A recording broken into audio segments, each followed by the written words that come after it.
Bonsoir à tous, bienvenue de nouveau sur la chaîne de l'Examen Crypto. Nous sommes toujours le mardi 7 janvier 2025, il est 17h25. On va faire le point sur le Bitcoin qui a décidé malheureusement de retracer. Alors, c'est un pullback, c'est pas un retracement, mais on va regarder ensemble qu'est-ce qui se passe, pourquoi ça chute, quels sont les targets, et surtout regarder toute la cryptomap est repassée instantanément dans le rouge. Le Bitcoin a à peine tremblé que les cryptos ont, elles, chuté de moins 10, moins 12, peut-être même moins 15% sur certaines cryptos. Et ouais, c'est instantané, la Bitcoin dominance reste actuellement trop élevée. On va regarder ensemble tout ce qui se passe, on s'installe confortablement, c'est un flash spécial. Installez-vous, on démarre, mais avant je rappelle à tout le monde que tout ce que je vais dire dans cette vidéo n'est en aucun cas un conseil financier. C'est à vous de faire vos propres recherches et n'oubliez pas que le trading de crypto comporte des risques de perte partielle ou majeure. Alors oui, ça va très très vite en crypto-monnaie, on le sait, on peut se réveiller le matin avec des belles bougies vertes et on peut se coucher le soir avec un bain de sang. C'est actuellement ce qu'on a actuellement sur le Bitcoin.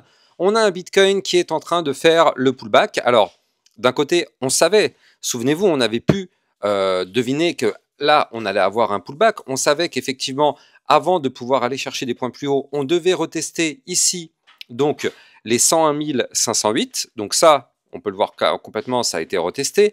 Il fallait absolument aussi, on le note, retester le niveau clé qu'on avait breaké. Donc c'était la ligne de tendance haussière ici. Donc on est en train actuellement de la retester. Regardez, je suis en vue jour actuellement. La journée n'est pas terminée. La journée se termine dans 7h33 minutes. Pour l'instant, aucune inquiétude. C'est un pullback. On verra bien où est-ce qu'on va clôturer. Mais de toute façon, on savait qu'on devait retester les niveaux clés qu'on avait breakés.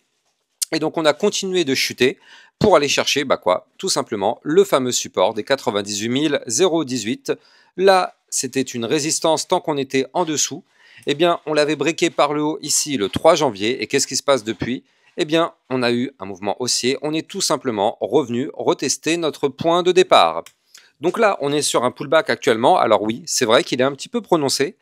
Normalement, on aurait pu s'attendre à ce que le pullback revienne retester la ligne de tendance haussière, mais là, il a décidé de retourner retester des points plus bas. C'est pas plus mal, j'ai envie de dire, tant mieux.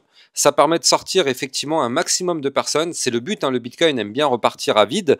Donc pour ça, il liquide un maximum de personnes en haut et en bas. Et d'ailleurs aussi, je rappelle, mais on avait quand même ici une grosse section, notamment entre c'était les combien? Les 97 000, 98 000 dollars. On avait effectivement un pic, voilà, c'était là, voilà, 97 200 dollars. On avait effectivement un pic à venir chercher, donc on a été chercher le pic. Maintenant, voilà, on a fait un coup de balai en haut, on a fait un coup de balai en bas. Donc tout ça, c'est pas mal. Maintenant, c'est vide des deux côtés. Le Bitcoin peut repartir. Donc là, maintenant, le problème, c'est qu'on est en plein pullback. Donc là, ce qu'il faut, c'est que la journée clôture, si possible, au-dessus de la ligne de tendance haussière. C'est le niveau clé qu'on devait retester. On est en train de le faire. La journée n'est pas terminée. On a encore l'espoir. Mais si on clôture la journée effectivement au-dessus de la ligne de tendance haussière, ça aurait été un pullback parfait. On a été chercher un maximum de liquidité et on repart pour aller chercher les fameux 103, 105, voire même les 107 000 dollars. C'est un scénario qui tient toujours la route si on arrive à clôturer au-dessus. Maintenant, par contre, il ne reste pas beaucoup de temps. Donc il faut que le Bitcoin se reprenne. Il faut que le Bitcoin rebondisse et il faut que les boules se représentent pour racheter effectivement tout ça. Parce que si on clôture malheureusement en dessous, au final, ça aura été tout simplement une fausse cassure. Et là, ça veut dire que le Bitcoin, non pas repasse en tendance baissière, mais tout simplement continuerait de stagner entre le support des 98 018 et cette ligne de tendance haussière. Donc là, la clôture aujourd'hui va être extrêmement importante.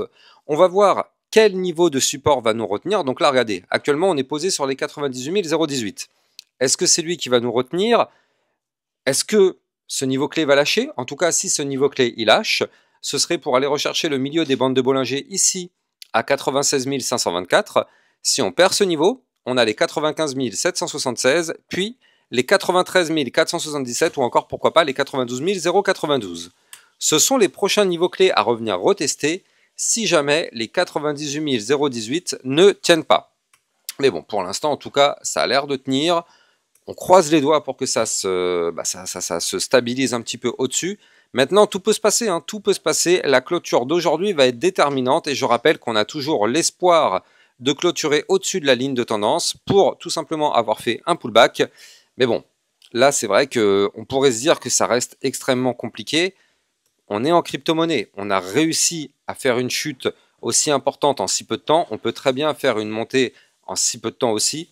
Donc, on va voir ça. Il nous reste encore 7h30 avant effectivement de savoir si c'était une fausse cassure ou si c'était un pullback validé. Suspense total du côté de notre Bitcoin. En tout cas, il faut tout de même noter que si jamais on n'arrive pas dans les prochaines semaines à casser le point qui est ici à 104 496 $, là, ça sentirait vraiment pas bon du côté du Bitcoin. Je vous l'avais dit, hein, ça, c'est un double top. Si on n'arrive pas à casser ce point haut qui est là, ça veut dire que le Bitcoin aura fait un premier top, un deuxième top plus haut que son précédent. Attention, hein, si on break les 93 477, voire même non, en fait, les 92 092, le Bitcoin pourrait retomber à 85 000, voire même les 80 000 ou encore les 75 000 $. Pour l'instant, on n'y est pas. Pour l'instant, on est encore bien au-dessus du niveau clé qui nous mettrait en danger. Mais tout de même, il faut garder ce scénario en tête.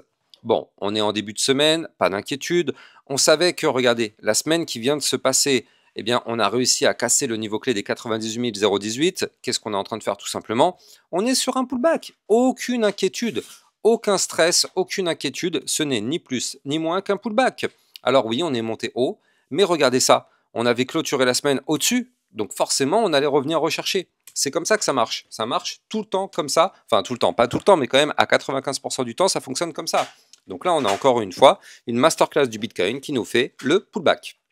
Maintenant, là, comme je vous l'ai dit, hein, il va absolument falloir prendre de la force du côté du Bitcoin et casser ce point haut qui est ici. Hein. Il faut impérativement que dans les prochaines semaines, on le break si on veut poursuivre la tendance haussière. On n'a pas le choix. Sinon, alors oui, on pourrait bien évidemment poursuivre la tendance haussière, mais ça prendrait beaucoup plus de temps. Je rappelle que si on fait un double top, là actuellement, comme vous le voyez, je suis en vue hebdomadaire, donc si on fait un double top, le temps de valider le double top, le temps de chuter et le temps de remonter, vous l'avez compris, il va se passer plusieurs semaines, plusieurs mois. Donc c'est pour ça que là, on ne veut absolument pas voir ce type de scénario.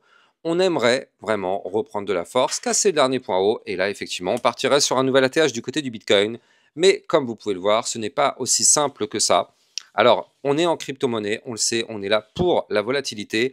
Quand ça va vers le nord, on est content. Quand ça va vers le sud, on n'est pas content. Mais c'est comme ça, malheureusement. Il faut effectivement se dire que si on est en crypto-monnaie, il faut accepter la volatilité dans les deux sens. Maintenant, on va voir si effectivement on arrive à valider cette journée. Mais ce qu'il faut quand même noter, c'est ici. Souvenez-vous, on avait vu ça ce matin. On avait vu que là, on avait le pullback qui nous attendait. On savait que on allait retester les 99 619. Ça, c'était clair, net et précis, c'était inévitable. Maintenant, comme vous pouvez le voir, en vue court terme, on a cassé notre ligne de tendance haussière qu'on suivait depuis ici. Hein. Depuis le 30 décembre, on était haussier. Et bien là, regardez, on vient de faire une cassure de la ligne de tendance haussière par le bas. Attention à ça. Alors, on a quand même un espoir, parce qu'encore une fois, je rappelle que quand on break des niveaux clés, on revient les retester.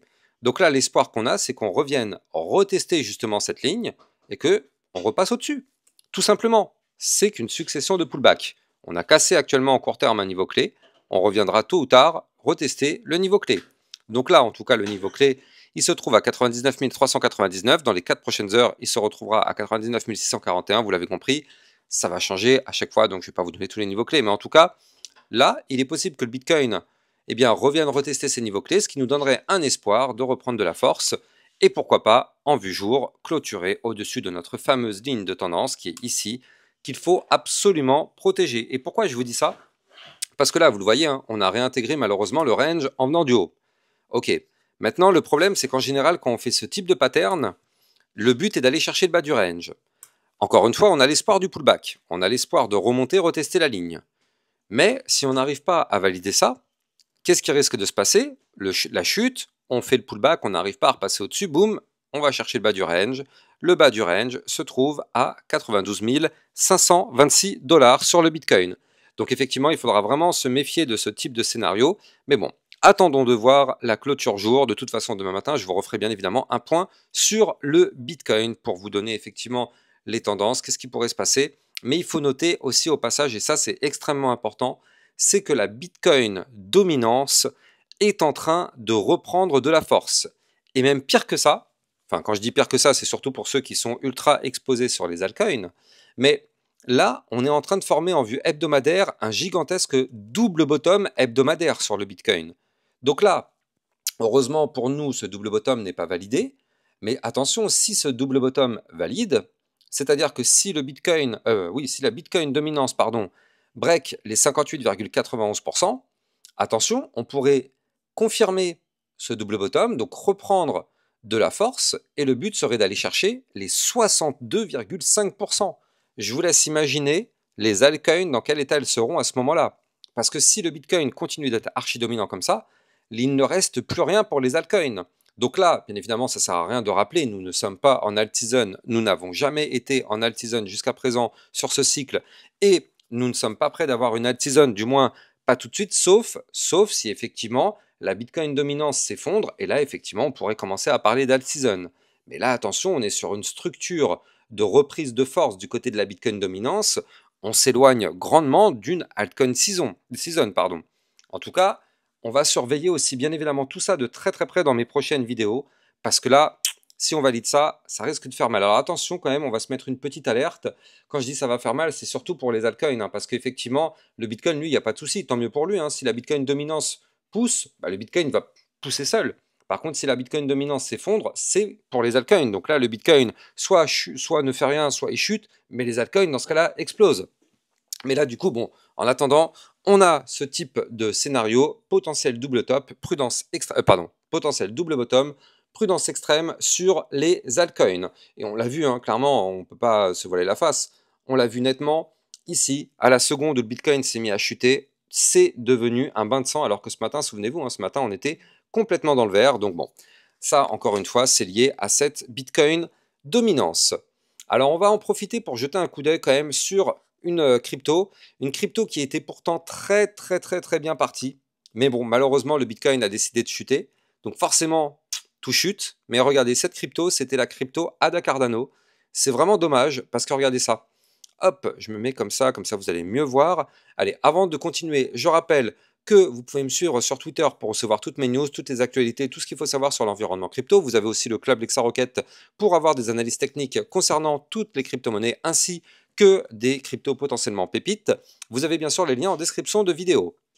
Alors, là, du côté de la crypto ADA Cardano, souvenez-vous, on avait breaké un niveau clé qui était intéressant, c'est-à-dire qu'on avait breaké un haut de range à 1,097. Et donc là, du coup, on était bien parti. Regardez, cassure, le pullback, hop, on repart. Malheureusement, le Bitcoin a décidé de s'effondrer là tout de suite.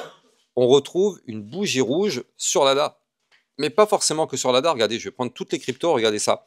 Hop, hop, hop, hop. Toutes les cryptos copie-collent le Bitcoin, mais avec une force plus importante. Regardez ça, c'est un copier-coller, on retrouve cette bougie rouge monstrueuse de partout. Bah oui, c'est le Bitcoin. Ça, encore une fois, c'est le Bitcoin. Mais bon, du côté de la crypto ADA Cardano, regardez ça, malheureusement, elle avait cassé au final, tellement que ça a chuté fort, elle a cassé son range par le bas. Donc elle a cassé le support des 1,0579. Eh bien, qu'est-ce qui se passe? Concrètement, on est directement en train de retester. C'est ce que je vous ai expliqué tout à l'heure. Là, on a un cas concret. On casse un niveau clé, on revient le retester.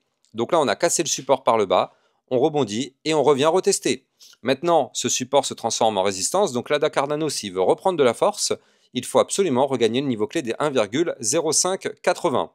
Et même, là, vous le voyez, hein, on s'en doutait un petit peu. Ça faisait maintenant plusieurs jours que la crypto ADA n'arrivait pas à casser sa ligne de tendance baissière ici. Donc là, au bout d'un moment, bon bah voilà, hein, il y a eu un rejet. Voilà, c'est comme ça malheureusement. Hein. La ligne de tendance baissière, c'est une résistance. Soit on arrive à la breaker, boum, on explose. Soit on se fait rejeter parce que c'est une résistance. Bon bah pour l'instant, on est plutôt sur le scénario du rejet. Même si c'est quand même pas si dégueulasse que ça. Hein. Regardez, on est quand même au-dessus du niveau clé de support des 1,0302. Support majeur qu'il ne faudra pas breaker, sinon on risque d'avoir un retracement plus prononcé. Mais là, pour l'instant, vous le voyez, hein, on est actuellement posé pile poil dessus. C'est pas du tout un souci du côté de la crypto ADA Cardano. Par contre, du côté de l'Ethereum, qui était plutôt bien parti ce matin, qu'est-ce qui s'est passé? Avant de continuer, je rappelle que vous pouvez trader ces crypto-monnaies en utilisant mon lien de parrainage Binance que vous avez en description de vidéo. Ça vous permet d'obtenir un bonus à vie sur vos frais de trading et surtout de trader sur une plateforme enregistrée PSAN auprès de l'AMF. Le lien est en description de vidéo. Du côté de l'Ethereum, regardez, on était à deux doigts de breaker une résistance clé majeure. Souvenez-vous les fameux 3768 qui est le niveau clé, je rappelle, de la séance mensuelle très long terme qui permettrait à l'Ethereum d'exploser. Eh bien, on s'en est à peine approché, on a tout de suite été rejeté. Qu'est-ce qui s'est passé malheureusement? L'Ethereum a retracé. Alors on n'a pas retracé n'importe où, hein. Regardez, on est venu rechercher le support des 3434 $. Pour l'instant, on est au-dessus du support, tout va bien. Alors il y a quand même quelque chose qu'il faudrait surveiller. Il faudrait absolument clôturer la journée au-dessus des 3500. Je rappelle que les 3500 étaient le haut d'une petite phase de consolidation ici. Et donc ces 3500, c'est un niveau clé qu'on est revenu retester. Il faut absolument clôturer au-dessus. Si on clôture au-dessus, ça nous laisse l'espoir de retourner rechercher le haut du range, 3648, retourner rechercher la résistance qui nous a rejeté les 3768, et pourquoi pas avoir un nouvel espoir de briquer tout ça et exploser. D'ailleurs, on n'a pas fait de point bas plus bas que les précédents sur l'Ethereum. Donc là, est-ce que c'est catastrophique? Pas du tout. Oui, on est sur un rejet violent, oui. Est-ce que c'est catastrophique? Non. On est sur un point bas plus haut que les précédents. On est sur un point haut plus haut que les précédents. La configuration, pour le moment, pas de problème. Et on a toujours cet espoir de former maintenant ici une sorte de tas séance et exploser dans les prochains jours, à surveiller de très très près. Tout ça, encore une fois, on le sait, ça dépend du Bitcoin. On en a encore eu la preuve aujourd'hui. À la seconde où le Bitcoin crash, tout crash avec lui. Donc tout dépend, comme je dis tout le temps, du Bitcoin. En tout cas, si vous avez kiffé la vidéo, n'oubliez pas de liker, commenter, partager au maximum. Vous le savez, ça participe au référencement de ma chaîne YouTube. Et n'oubliez pas de vous abonner à la chaîne pour recevoir tous les jours 1, 2 à 3 vidéos concernant le Bitcoin et les altcoins. Excellente soirée à vous, ciao ciao.